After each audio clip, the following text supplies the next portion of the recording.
Welcome! Today we have the top 5 drift cars in GTA Online. In number 5 we have the Car Futo GTX that comes in at just shy of $1.2 million. Now I've chosen this because it's iconic, the AE86. It's small, it's light, it's nimble, has enough power to go sideways, and it's a great starting drift car that's well able to keep up. Now I haven't done any drifting in a long time, but this is a very beginner friendly car with how light it is. She just wants to stay sideways. There are obviously better cars on the list, but just for how iconic this car is, it had to be in the list, and I think it'd be rude not to. Some would say it almost started the whole drift scene. I won't go that far, but you know what I mean. In the mountains of Japan, and you have to own this car. If you can't get this one, you can't get the GTX, get the base version, also known as the booter, and it's a must own in this game, especially if you like to drift. And we shall be back with the car that makes it into number 4. In number 4 we have the Dinky Jester Classic. Now it's quite a capable car that's as a road car, but for the mere 200k you can make it into quite beastly drift car. For the price of 790k normally, it's actually currently on sale this week, hopefully when the video is out. So for 550k plus 200k for drift tuning, you can have this beast for $700,000. Bear in mind, if you do decide to go for drift tuning on this car, you're going to lose some top speed, obviously all the traction and braking. Now I would say the Futo is more technical, it will do exactly as you tell it. This one likes to fight a little bit more, which I personally don't have an issue with. It won't be a beginner drifting car, but it definitely deserves a spot. Has crazy modification options. It is quite cheap for cars these days in GTA, so it definitely makes the list. Look, if you're half good at driving, you won't have an issue with this car. Just showing you, bang for your buck, absolutely must have if you're into drifting around Los Santos, or if you like to do drift races. Absolutely perfect.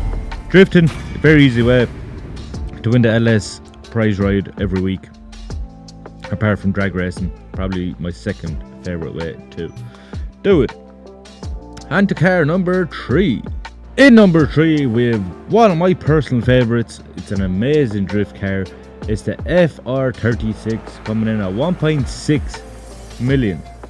Definitely one of the more expensive cars, but if you have spare cash, I highly recommend this car. It's based on the Infiniti G35. Am I right in saying that? Correct me in the comments. This is basically a car in America. We didn't get it here in the EU, Ireland specifically, but it's amazing. Once again, 200k for drift tuning is absolutely worth it. It's nimble, won't be the heaviest, on the pricier side, but highly recommend. Let's see it in action. This is my Riced Out FR36. Do you agree or disagree that drift cars have to be riced? Well, they have to be over the top. This is a lot more slidey, if you ask me, definitely than the Supra, the Jester Classic. On par with the Futo, I would say, and it's just easy to hit all the contact points that you want to hit when drifting.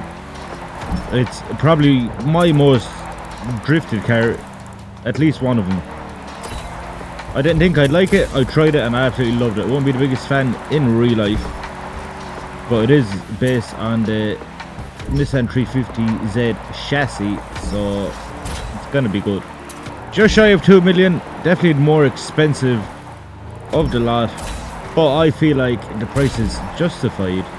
And usually, if you're out buying drift cars and seeing what drift car to get, you have money to spend. Could have done a bit better there. That was quite rude. Oh, the other guy quit. He just saw how good I was. So this can be a guaranteed win. and we'll see you with number 2. In number 2 we have the Anis Remus, coming in just over $1 million and 200k for the drift tuning as before. Now the 350Z can also slot into second. It was a toss up between the 350Z and this PS13, real life terms. I personally prefer this because in real life this is one of my dream cars, so makes the list, and also it's a very capable drift car. At $1 million, it's in around the middle of the price range of these drift cars. I haven't lost a race yet. Hopefully this helps me win another one. Personally, looks wise, it probably is my favorite. You can go full JDM, anime, full drift. Not sure actually about the anime. Well, now you have the full drift livery. You can make this thing look like it's on Drift Masters or FD. And this is my Anis Remus. We have the midnight purple. I'm doing this race on my own because I got sick of waiting for people. Look how beautiful she is. And she can boogie. For me, it's the real life counterpart and looks very like it. I went for a clean build on this one. I do have another one that's full drift spec somewhere, but this one came up. I don't use this account anymore, just for video purposes only. So be sure to subscribe. I do be live quite often, and I ruined it. The car is not living up to its name now because of my poor driving ability, but just look how sexy she looks. I would say she's not beginner friendly. Definitely one of the harder cars to drift, but I think it's a smaller price to pay for how cool the car looks. Like I said, I am also biased because it is a dream car of mine. So be sure to drop that like. And now on to number 1. And in number 1 spot we have the Anis ZR350. That comes in at 1.615 million. And personally, this is by far the best drift car in the game. Every time I line up in the race, I see this car used by somebody else, I know I'll be on point. Now, one of the more expensive ones, like I said, but it's an RX-7, an FD. It's an absolute animal. You can throw around. It's near impossible to spin out on this, and you have a strong advantage over the opponents if you're using this car. People with this car absolutely terrorize me in online lobbies. It's because it will go exactly where you want it to. It's almost as if you don't have to do it, just think it and the car will go there. That's pretty much it for me. All I have to say now is, if you stayed this long, thank you for watching, and please do subscribe, because 90% of you that watch my videos are not subscribed, and it would benefit me and you massively. So thanks again for watching. Hope you have a good night, and peace.